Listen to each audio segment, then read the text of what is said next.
Assalamualaikum warahmatullahi wabarakatuh. Alhamdulillahilladzi hadana lihada wa ma kunna linahtadiya laula an hadana Allah. Wassalatu wassalamu ala Rasulillah wa ala alihi wa sahbihi wa man tabi'a hudah ila yaumil qiyamah. Qala ta'ala fil Qur'anil Karim, qad aflaha man tazakka wa dzakara asma rabbih fasalla. Kaum muslimin, sahabat-sahabat para pemirsa yang dirahmati oleh Allah Subhanahu wa taala. Pada kesempatan ini izinkan saya akan menyampaikan sejumlah uraian seputar bagaimana kita melaksanakan sholat Idul Fitri. Dalam penjelasan ini mungkin perlu saya sampaikan bahwa dasar utama dari penjelasan saya ini adalah sebuah kitab yang berjudul Fiqhus Sunnah karya As-Sayyid Sabiq. Di sini adalah sebuah kitab fikih yang dilengkapi dengan sejumlah dalil-dalil untuk menguatkan apa yang dipaparkan atau yang dijelaskan dalam kitab fikih tersebut. Sehingga mudah-mudahan ini akan semakin memperdalam pengetahuan kita tentang amalan-amalan itu, tidak sekedar pada aspek lahiriah, tapi juga sampai mendalam karena kita mengetahui dasarnya, kenapa dan mengapa. Baiklah, kita tahu bahwa salah satu amalan yang dianjurkan ketika kita setelah menyelesaikan ibadah puasa di bulan Ramadan adalah melaksanakan sholat Idul Fitri. Dalam penjelasan di video kemarin, saya sudah menyampaikan bahwa sholat Idul Fitri itu mirip dengan sholat Jum'ah karena terdiri dari 2 rakaat, ada juga khutbah. Tetapi perbedaannya juga ada. Dalam sholatnya misalnya, setiap rakaat itu diawali dengan takbir yang banyak. Di dalam sholat Idul Fitri, rakaat pertama diawali dengan 7 takbir setelah takbiratul ihram. Ini menurut mazhab Syafi'i. Kalau menurut Hambali, takbiratul ihram ditambah dengan 6 takbir lainnya. Jadi 7 takbir dengan takbiratul ihram. Sementara rakaat kedua yakni diawali dengan 5 takbir selain takbir berdiri dari sujud.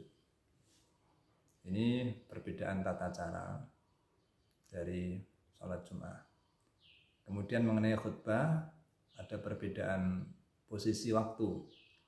Kalau khutbah Jum'ah biasanya disampaikan sebelum pelaksanaan sholat, sementara khutbah Idul Fitri disampaikan setelah pelaksanaan sholat Idul Fitri. Jadi itulah beberapa perbedaan. Hukumnya juga berbeda. Kalau sholat Jum'ah itu hukumnya wajib bagi kaum pria, bukan wanita. Kalau wanita tidak wajib. Sedangkan sholat Idul Fitri, termasuk juga Idul Adha, ini mayoritas ulama mengatakan ini sunnah muakkadah. Ini sunat, tapi sunat yang dikuatkan.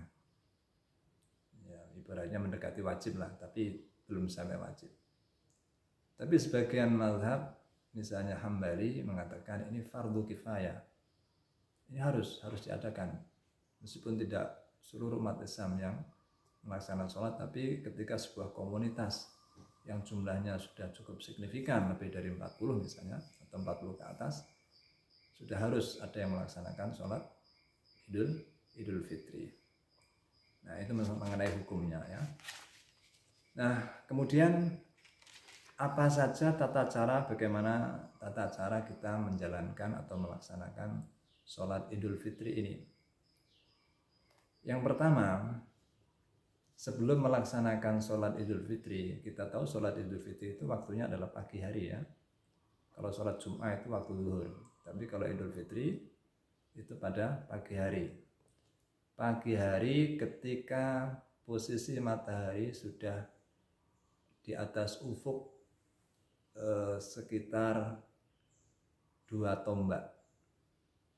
2 tombak, 1 tombak itu perkiraan waktunya sekitar 15-20 menit. Jadi kalau 2 tombak untuk Idul Fitri itu sekitar 30-40 menit setelah matahari terbit. Jadi pada waktu duha. Di sini ada perbedaan waktu afdal ya antara Idul Fitri dan Idul Adha. Kalau Idul Fitri ini disunahkan lebih akhir, lebih siang sedikit. Jadi tadi 2 tombak tadi ya, 2 tombak tadi artinya lebih siang. Sementara kalau Idul Adha disunahkan lebih afdal, lebih pagi lagi, sekitar 1 tombak. Nah, kenapa demikian? Idul Fitri disunahkan lebih siang sedikit karena untuk memberikan kesempatan bagi orang-orang yang mau mengeluarkan zakat fitrah, termasuk panitia-panitia penyaluran zakat fitrah, itu untuk bisa menyelesaikan tugasnya di pagi hari itu sebelum dilaksanakan sholat. Karena nanti zakat fitrah itu kalau sudah selesai sholat, statusnya bukan lagi zakat fitrah, tapi sedekah minas sedekah, hanya sebagai sedekah biasa. Maka untuk memberi kesempatan kepada orang-orang yang belum mengeluarkan zakatnya atau sedang proses mengeluarkan zakatnya, termasuk mungkin panitia-panitia zakat fitrah, maka pelaksanaan sholat itu lebih diakhirkan sedikit dalam rangka memberi kesempatan bagi proses pengeluaran zakat fitrah bisa tuntas sebelum pelaksanaan sholat.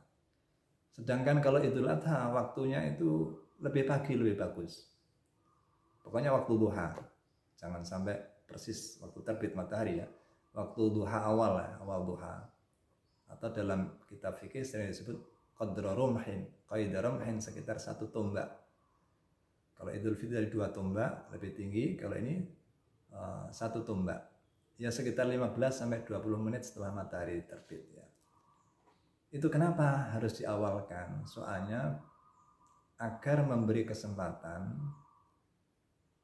bagi proses penyembelihan hewan kurban yang pelaksanaannya akan dilaksanakan setelah sholat Idul Adha.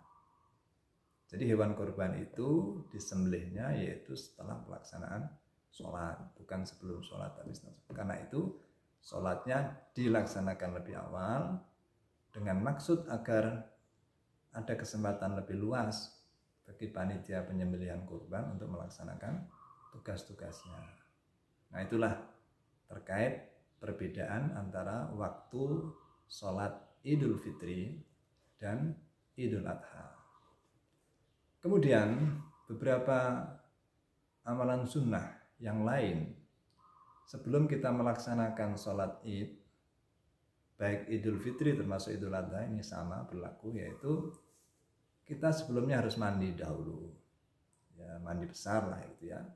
Meskipun kita tidak dalam kondisi junub, tapi ini sebuah kesunahan.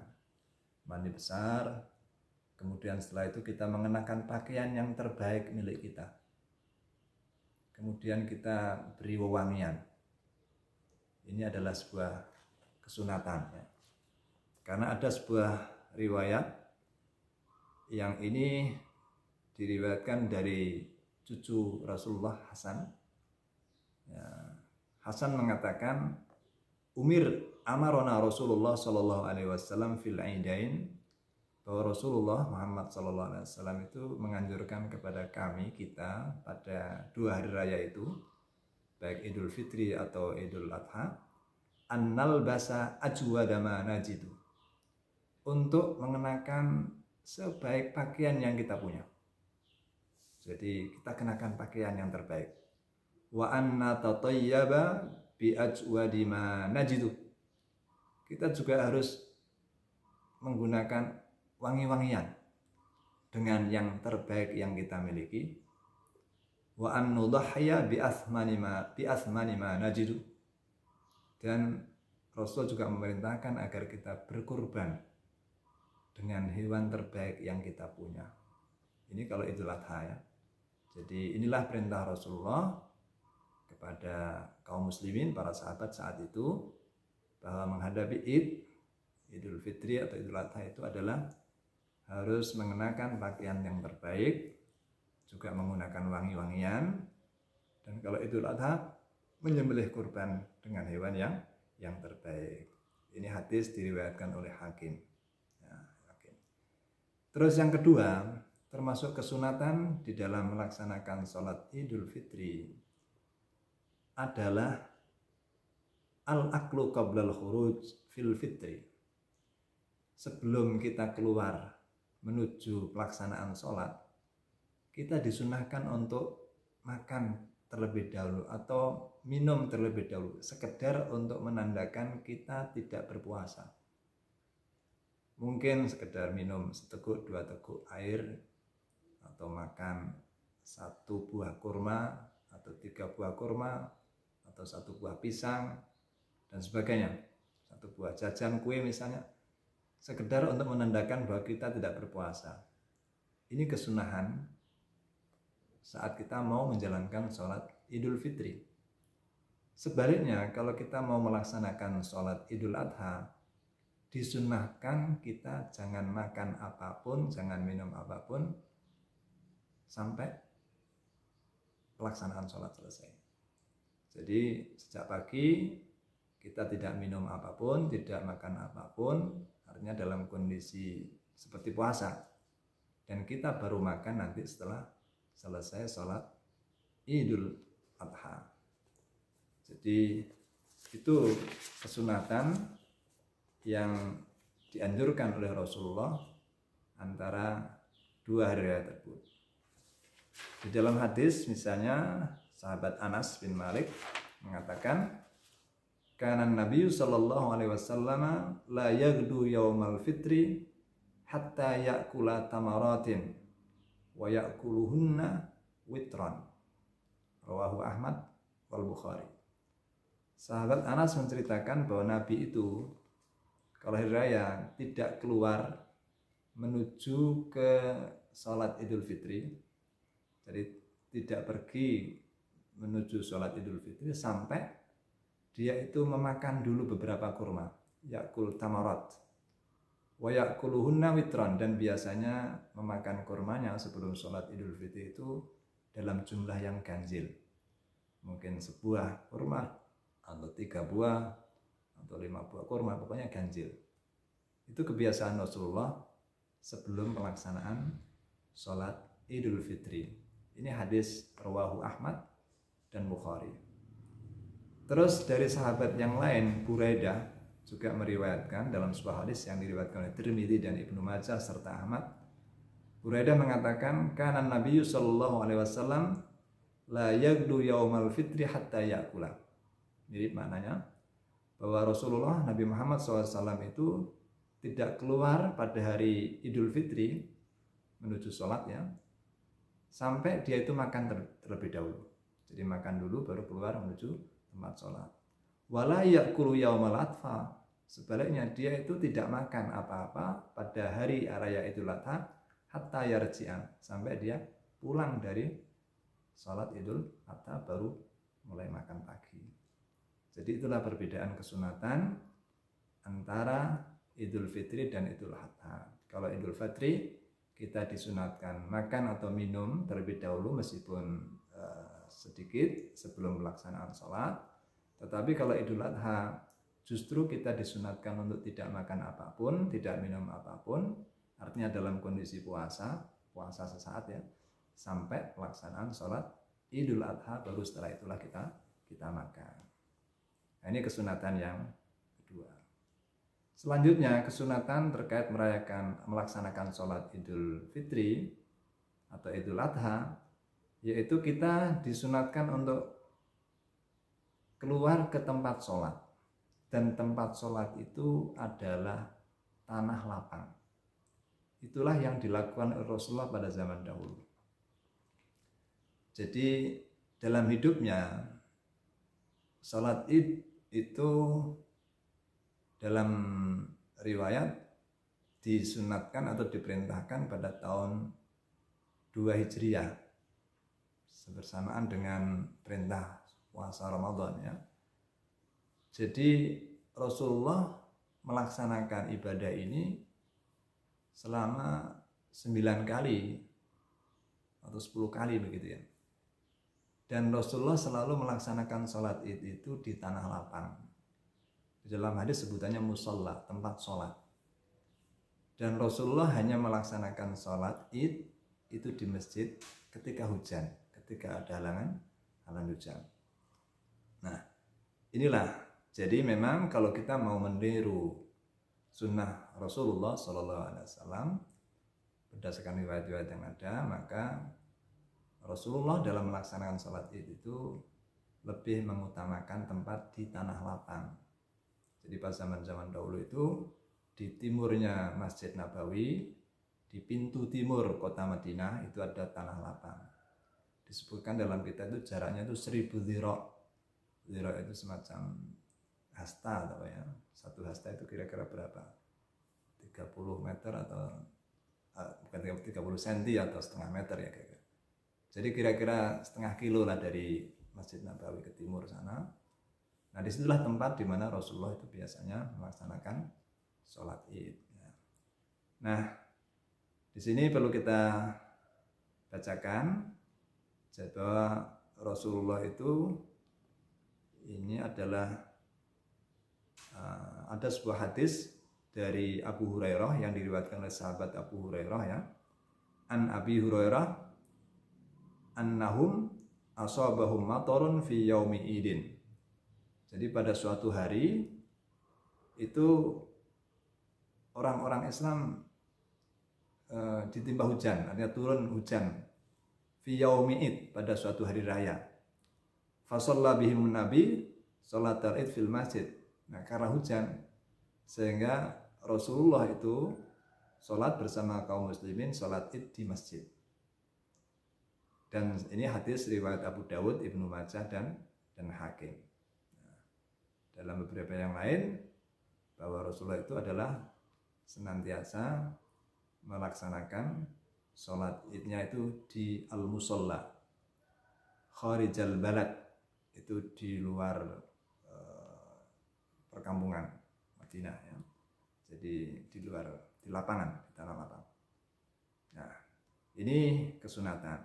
Tetapi seandainya sholat itu dilaksanakan di masjid juga tidak apa-apa. Nggak apa-apa ya, nggak apa-apa. Beberapa ulama juga mengatakan bahwa di masjid itu lebih penting karena ada dalilnya itu. Kalau di Masjidil Haram itu secara otomatis di masjid, tidak di tanah lapang ya.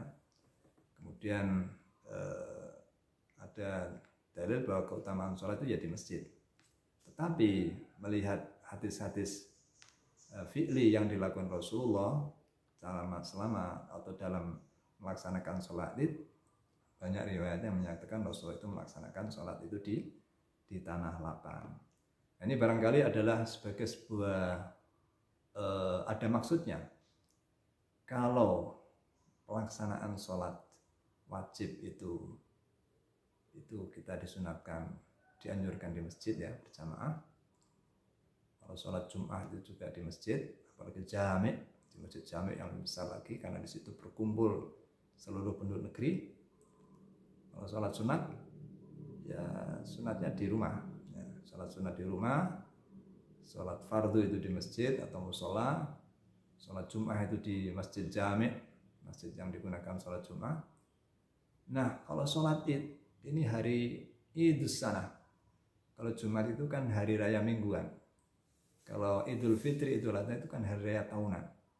Sehingga Rasulullah melaksanakan kenapa di tanah lapang ini barangkali untuk menciptakan syiar yang lebih besar, yang tidak seperti sholat-sholat biasa, tidak seperti sholat Jumat. Jadi ketika dilaksanakan di tanah lapang, maka di situ nampak syiar keagungan sholat ini.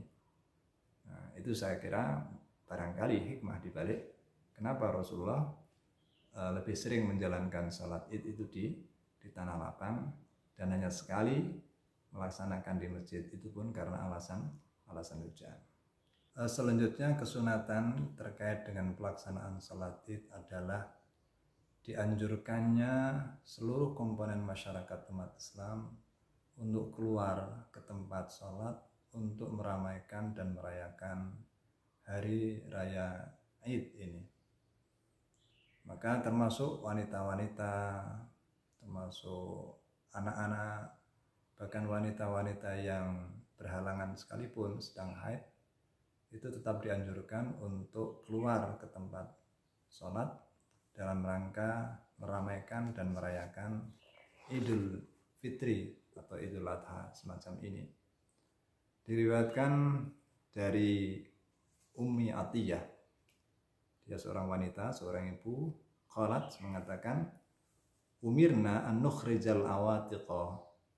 Kami kaum ibu diperintahkan untuk menyuruh keluar para anak-anak perempuan, wal khuyyadha, dan wanita-wanita yang sedang haid, fil aidaini, pada 2 hari raya Idul Fitri dan Idul Adha. Jadi seluruh komponen masyarakat, wanita-wanita, pria-perawan maupun yang berhalangan, itu diperintahkan untuk datang ke tempat sholat. Untuk apa? Yashhadnal khairah, dalam rangka untuk bisa menyaksikan kebaikan di sana. Wa da'watal muslimin, dan doanya orang-orang muslim di sana. Wa ya'tazilu al-khuyyadu al-musalla, sementara nanti di tempat sholat itu para wanita-wanita yang sedang haid itu menyendiri di suatu tempat karena mereka tidak sholat.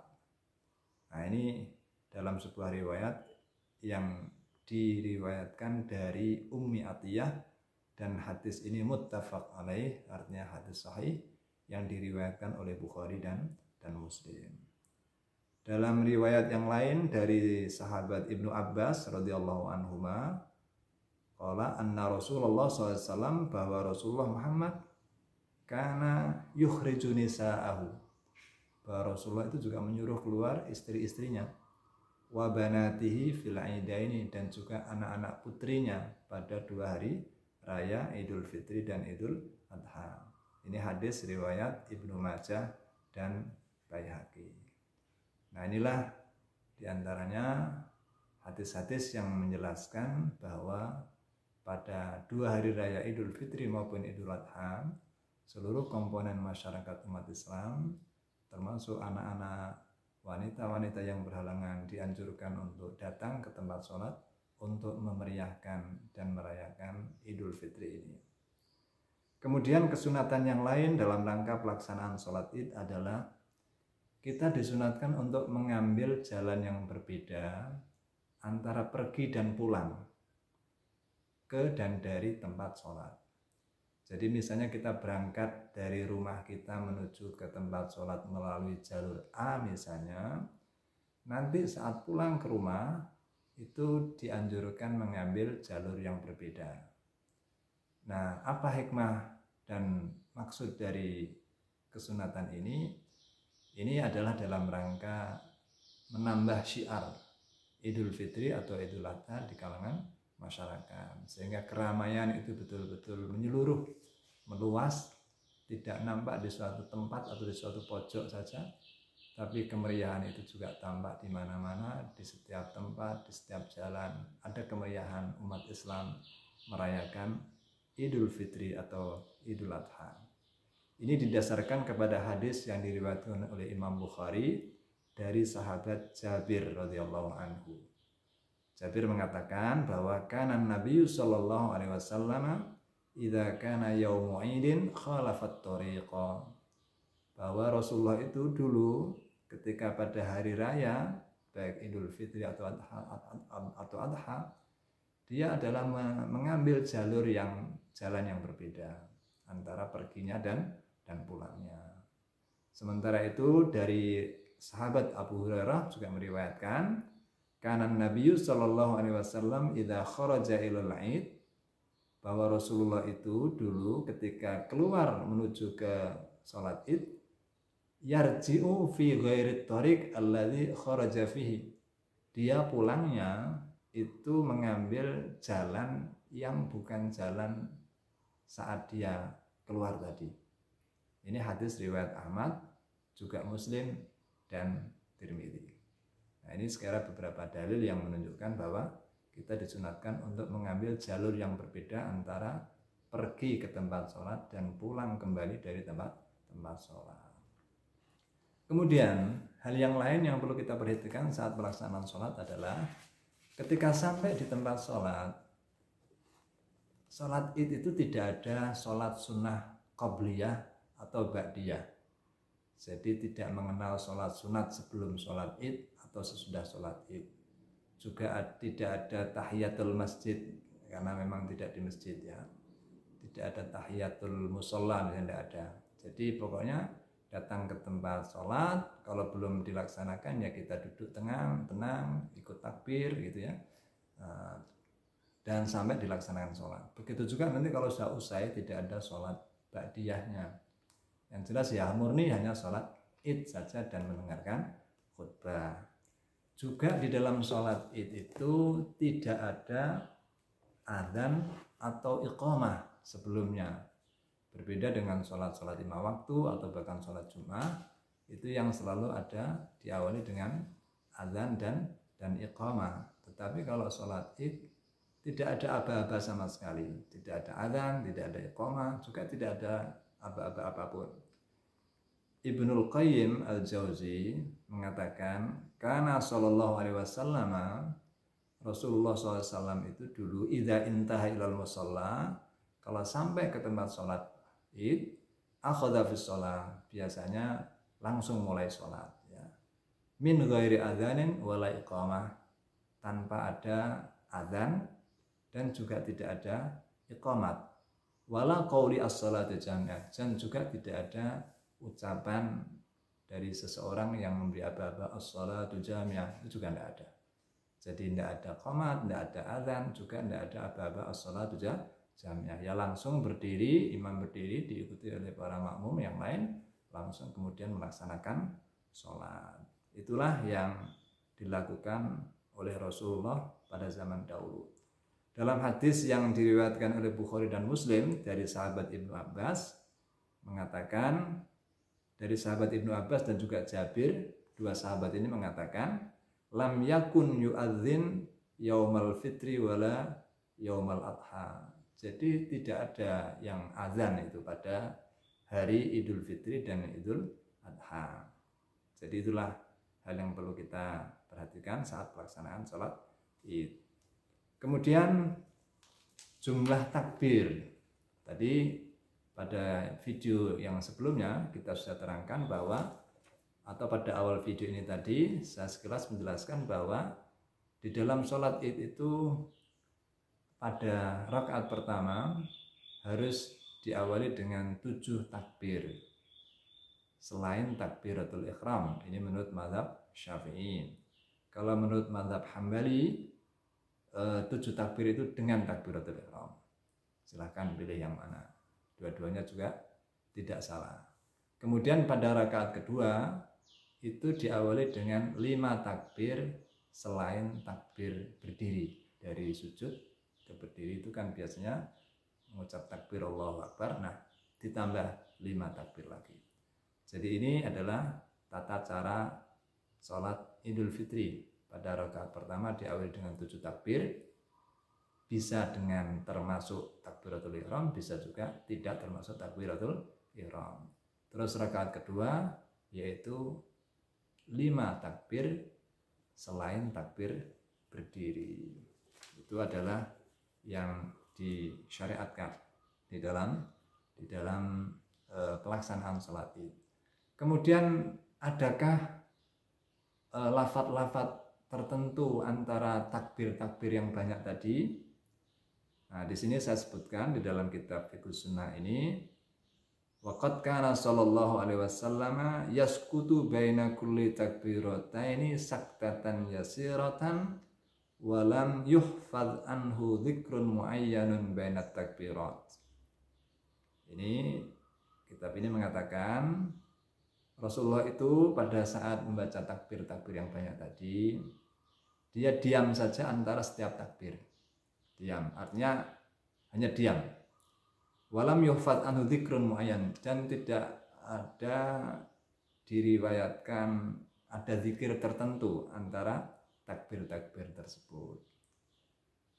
Walakin tetapi rawah at-Tabrani wal Baihaqi, ahli hadis yang namanya perawi yang terkenal yaitu Tabrani dan Baihaqi, meriwayatkan dari sahabat Ibnu Mas'ud annahu kana yahmadullah, dari didasarkan riwayat dari sahabat Ibnu Mas'ud bahwa Rasulullah itu dulu memuji Allah, wa yuthni alaihi, dan memuji Allah, wa yusalli ala nabi sallallahu alaihi wasallam, dan bersolawat kepada Nabi, maksudnya di antara takbir-takbir tadi.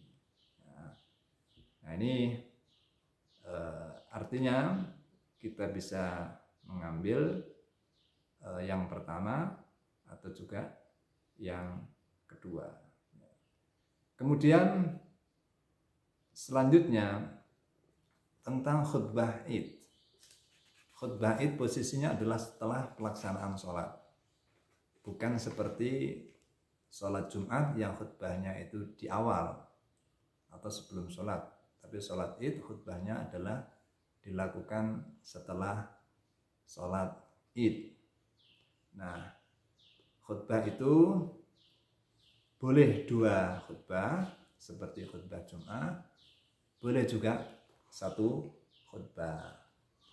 Jadi karena ada dua pendapat yang berbeda mengenai hal ini. Pendapat yang menyebut dua khutbah itu adalah pendapat para ulama salaf yang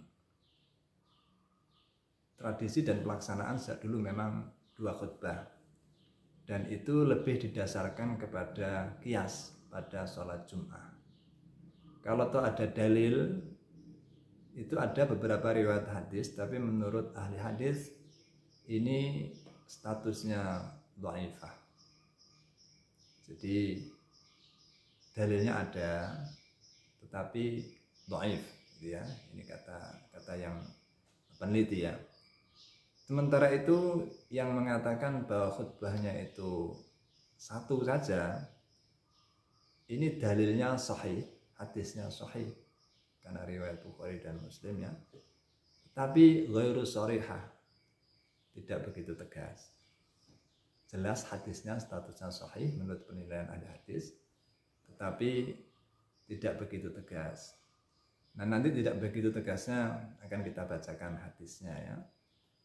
Jadi pernyataan yang mengatakan bahwa pendapat kedua tadi mengatakan bahwa khutbah itu hanya satu, itu dasarnya adalah hadis riwayat Bukhari dan Muslim.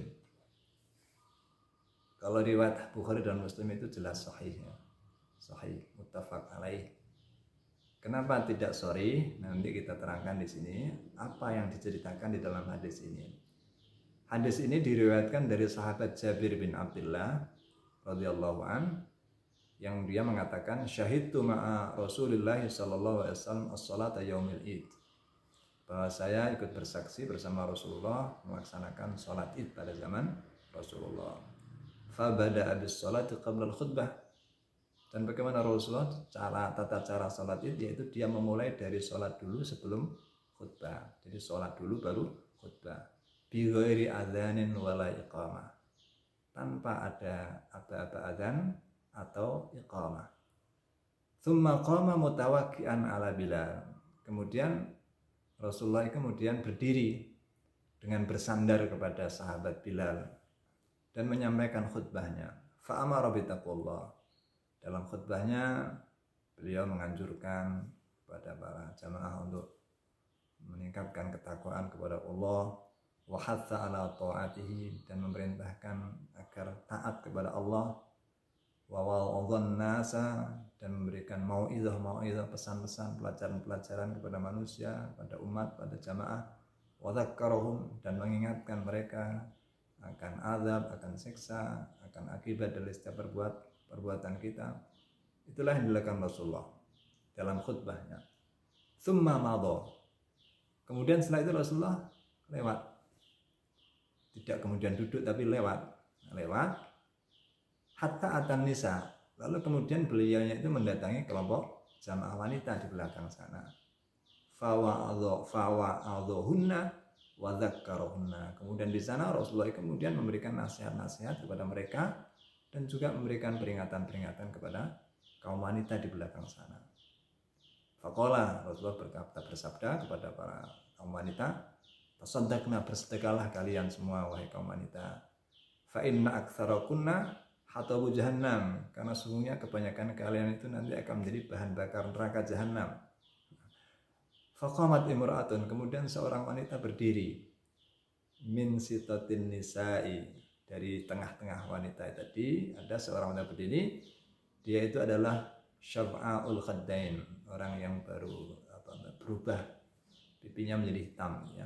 Faqalat, wanita tadi bertanya, lima ya Rasulullah, kenapa ya Rasulullah?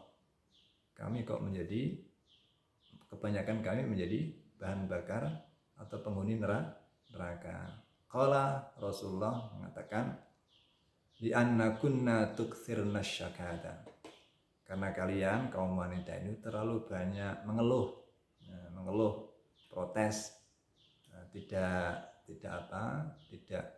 menerima, tidak ridho dengan apa yang ada. Nah, kemudian watakfurnal ashirah, kemudian kalian itu tidak taat kepada keluarga, ya maksudnya suami-suaminya. Ya, itu kebanyakan wanita kurang taat kepada suaminya. Qala, kemudian Rasulullah bersabda, faja'alna yatasaddaqna min khuliyyihinna. Oh, bukan. Kemudian sahabat tadi Jabir mengatakan faja'alna yatasaddaqna min khuliyyihinna. Kemudian akhirnya para wanita-wanita itu karena diperintahkan untuk bersedekah, mereka kemudian saling berlomba untuk menyedekahkan perhiasan-perhiasan yang mereka pakainya. Yulqina fi thawbi Bilal, kemudian diletakkan, ditaruh di pakaiannya Bilal, entah mungkin selendang atau sajadah atau apa ya, fi thawbi Bilal min aqritotihinna wa khawatimihinna, baik giwang-giwang ini yang di telinga mereka ataupun cincin-cincin yang mereka pakai itu mereka lepas, kemudian dia serahkan kepada Rasulullah yang dihimpun oleh sahabat Bilal bin Rabah. Ini hadis riwayat Bukhari dan Muslim. Nah, di sini diceritakan hadis ini sahih karena diriwayatkan Bukhari dan Muslim. Cuma di situ dikatakan ghairu sharih, tidak tegas. Karena apa? Karena Rasulullah pertama tadi adalah khutbah di hadapan semua jamaah itu sekali. Tapi setelah itu kemudian menuju kaum wanita dan juga menyampaikan pesan-pesan lagi. Nah, di sini dikatakan sekali juga. Ada dua momen yang dimana Rasul menyampaikan pesan, dikatakan dua kali, tapi forumnya berbeda, agak berbeda. Sehingga disinilah dikatakan bahwa ini hadisnya sahih, cuman tidak sahih. Ya. Nah, ada hadis yang lain lagi yang ini dari sahabat Abu Sa'id Al-Khudri. Ini hadisnya riwayat Bukhari dan Muslim juga, berarti hadis yang sahih. Dia mengatakan karena Rasulullah SAW yakhruju yaumal fitri wal adha ilal musalla. Jadi dulu Rasulullah itu kalau pada saat Idul Fitri dan Adha datang keluar dari rumahnya menuju ke tempat sholat di lapangan. Fa awwalu syai'in yabda'u bihi as-shalah. Yang pertama kali dilakukan adalah melaksanakan sholat Id ya. Sumayan sharif. Kemudian pergi. Oh, bukan pergi, tapi berputar. Setelah sholat dia berputar haluan. Fayaqumu muqabilan nas. Kemudian dia berdiri menghadapi para jamaah. Tadi sholatnya kan menghadap kiblat. Kemudian setelah selesai sholat, dia berputar arah, berbalik menghadap kepada para jamaah. Wan nasu julusun ala sufufim, sementara para jamaah orang-orang sama-sama duduk pada saf-saf mereka. Faya'idhuhum, kemudian Rasulullah memberikan pesan-pesannya, wa yusihi, memberikan wasiat-wasiatnya, wa ya'muruhum, dan memberikan perintah-perintahnya. Fa in kana yuridu ay yaqta'a ba'san qata'ahu, dan jika pada saat itu dia ingin untuk mengirim sebuah tentara karena harus berangkat perang, ya dia mungkin akan menyempatkan diri untuk memerintahkan pasukan itu untuk berangkat meskipun dia dalam kondisi di tengah-tengah khutbah. Au ya'muru bi syai'in amara bih, atau dia akan memerintahkan sesuatu yang memang dia kehendaki, ya. Summa yansharif, nah setelah dari khutbah itu kemudian beliau pergi dan tidak ada penjelasan yang lebih jauh setelah itu. Terus qala Abu Sa'id Al-Khudri kemudian berkata, falam yazal an-nasu ala dzalika hatta kharajtu ma'al Marwan. Jadi keadaan umat Islam dalam pelaksanaan sholat Id itu ya seperti itu, seperti yang saya saksikan bersama Rasulullah itu, sampai datang masa Marwan. Marwan itu adalah gubernur Madinah pada zaman Daulah Umayyah setelah Khulafaur Rasyidin, ya. Nah, ketika pada zaman Marwan menjadi gubernur itu, pada suatu pelaksanaan sholat Adha atau Idul Fitri, itu ketika beliaunya Marwan tadi datang di tempat sholat, falamma ataina al-musalla, ketika kami datang ke tempat sholat, idza mimbarun banahu Katsir ibnu Salt, tiba-tiba di sana sudah terpasang mimbar. Yang membuatnya itu adalah orang namanya Katsir ibnu Salt. Dia bukan sahabat tapi generasi sudah sahabat mungkin tabi'in, ya. Fa idza Marwan yuridu ayyartaqiyahu qabla ayyusalliya, tiba-tiba gubernur Marwan itu langsung ingin berdiri di situ, naik mimbar sebelum pelaksanaan sholat. Nah, kemudian Abu Sa'id Al-Khudri sebagai orang yang tahu bagaimana dulu Rasulullah itu melaksanakan sholat Id, fajabaltu bithawbi, kemudian saya tarik pakaiannya Marwan supaya jangan khutbah dulu. Fajabatani, tapi dia malah menarik saya. Jadi tarik-tarikan gitu. Jadi memang si gubernur tadi Marwan malah menarik saya dan dia tetap bersikukuh fartafa, kemudian tetap dia naik ke mimbar khutbah.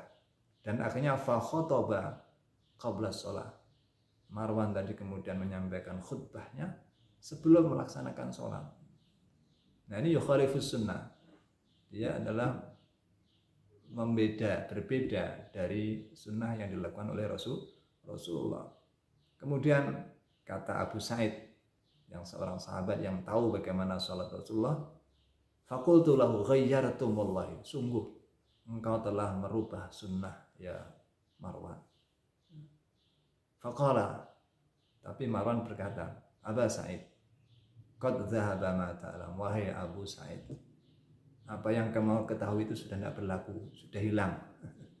Jadi fakultu, tapi Abu Sa'id mengatakan, ma'a'lamu wallahi khairan mimma la a'lam. Wallah, demi Allah, apa yang saya ketahui itu lebih bagus dari apa yang saya ketahui, kata Abu Sa'id tadi. Tapi Marwan berkata, faqala, ini menunjukkan alasan kenapa Marwan meletakkan khutbah dulu sebelum sholat Id, ya. Innan nasa lam yakunu yajlisuna lana ba'da sholat. Wahai Abu Sa'id, sesungguhnya orang-orang ini tidak tenang duduk mendengarkan khutbah kalau dilaksanakan setelah sholat. Artinya kalau sholat dulu kemudian khutbahnya belakangan, orang-orang ini tidak akan bisa tenang duduk. Mungkin mereka akan pergi langsung pulang dan sebagainya, sehingga tidak mendengarkan khutbahnya Marwan itu. Faja'altuha qabla sholat. Akhirnya aku berikhtiar untuk menjadikan khutbah Id ini sebelum pelaksanaan sholat, agar supaya apa? agar para jamaah ini mendengarkan khutbah saya. Itulah alasan Marwan. Tetapi apa yang dilakukan Marwan adalah yukhalifus sunnah, berlawanan atau bertentangan dengan sunnah sebagaimana yang disaksikan oleh Abu Sa'id Al-Khudri. Nah, inilah isi hadis yang kedua yang diriwayatkan Bukhari. Nah, di situ juga tidak menunjukkan hadis ini menunjukkan di mana posisi khutbah itu yang sebenarnya. Posisi khutbah adalah sesudah pelaksanaan sholat. Nah, cuman di sini juga tidak diterangkan khutbahnya 2 atau 1. Tapi kemudian ada beberapa pendapat dari para sahabat-sahabat yang meriwayatkan bahwa dulu Rasulullah itu saat berkhutbah itu hanya berdiri begitu saja, tidak ada mimbarnya. Jadi yang membuat mimbar itu zaman Umawi tadi, zaman Daulah Umayyah pada era Marwan, itu gubernur Madinah tadi ya. Jadi dulu-dulunya tidak ada mimbaran, jadi seorang khatib, seorang yang hanya berdiri begitu saja, atau kadang-kala ala rahilati, atau duduk di atas tunggangannya, nah, gitu ya. Dan biasanya setelah itu ketika Nabi itu hanya berdiri di atas kakinya dan juga atau mungkin menaiki kendaraannya, kemudian saat di tempat lapangan yang tidak ada mimbarnya, maka dapat difahami di situ ta'adzuru julusihi bainal khutbatain. Ada ketidakmungkinan untuk terjadi duduk di antara 2 khutbah. Kalau itu ada 2 khutbah. Jadi saat itu belum ada mimbar pada zaman Rasulullah. Terus yang kedua, khutbahnya Rasulullah itu ya berdiri di atas kakinya begitu saja tanpa ada mimbar, atau kadang-kala di atas tunggangannya. Sehingga kalau toh khutbah itu 2 kali dan ada duduk di antara 2 khutbah, itu sulit dibayangkan bagaimana itu bisa terjadi. Nah, ini yang diterangkan di dalam satu keterangan seperti ini bagi yang menyatakan bahwa khutbah Rasulullah pada saat itu adalah 1 khutbah, bukan 2 khutbah. Jadi hadis yang pertama tadi riwayat Bukhari dan Muslim itu hadis sahih, cuman di situ ada iskal sedikit, ada sedikit ambigu sedikit, itu 1 khutbah atau 2 khutbah, tapi hadisnya adalah hadis sahih. Tapi para ulama hadis, ahli-ahli hadis seperti mazhab Hambali dan ulama-ulama yang mengikuti mazhab tersebut cenderung mengatakan atau mengambil paham yang 1 khutbah, karena memang hadis-hadisnya memang hadis-hadis yang sahih. Sementara hadis-hadis yang meriwayatkan adanya 2 khutbah itu mereka nilai sebagai hadis-hadis yang dhaif. Itulah sekedar penjelasan tentang khutbah Idul Fitri atau khutbah Idul Adha. Nah, setelah itu selesai, ketika sholat dilaksanakan, berarti amalan ibadah Idul Adha atau Idul Fitri sudah selesai, tinggal dilanjutkan dengan kegiatan-kegiatan yang lain yang diperintahkan, bisa bersilaturahim, bisa saling memaafkan. Itu kalau Idul Fitri biasanya ya. Kalau Idul Adha dilanjutkan dengan penyembelihan hewan kurban. Mudah-mudahan keterangan ini bisa memberikan satu pencerahan, mudah-mudahan ya, dan bermanfaat bagi kita semuanya. Kalau ada kekurangan atau kesalahan itu adalah semata-mata dari saya. Kalau tahu memang ada yang benar dari apa yang saya sampaikan, itu semata-mata karena Allah Subhanahu wa taala. Aqulu qouli hadza wa astaghfirullah li wa lakum wal afu minkum. Wassalamualaikum warahmatullahi wabarakatuh.